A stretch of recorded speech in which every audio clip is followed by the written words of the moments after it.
As I pondered about my tendency to look to Egypt for solutions, those moments when I tried to find answers through my own reasoning, human systems, and worldly wisdom instead of resting in God, I opened my Bible and flipped a few pages.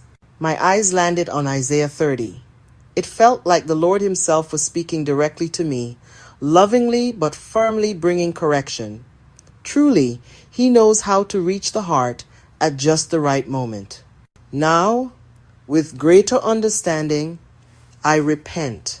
In Isaiah 30, verse 1, the Lord calls His people stubborn children who carry out plans that are not His, who make alliances but not of His Spirit, adding sin to sin.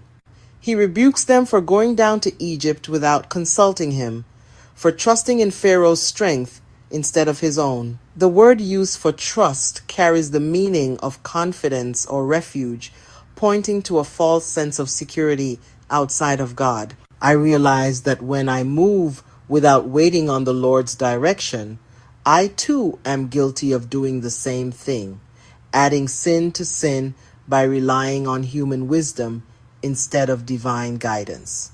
In verse 7, he declares that Egypt's help is worthless and empty. The phrase Rahab, who has been exterminated, refers to something once powerful but now powerless, a poetic reminder that what looks strong in the world's eyes is often hollow in God's sight.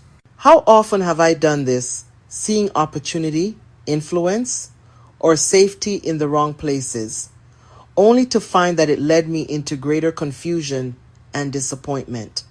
But in verse 15, his tone changes.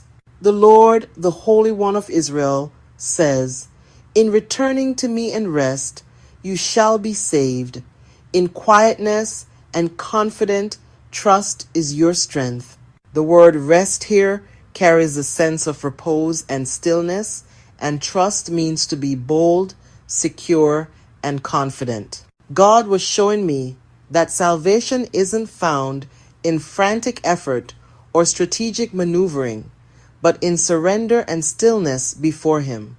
Yet, like Israel, there were times I was unwilling. I thought movement meant progress, that running would somehow prove my obedience, but the Lord showed me that running ahead of Him is still disobedience, even if the intention is right.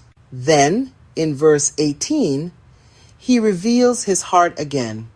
Therefore the Lord waits to be gracious to you. That word waits means to long for,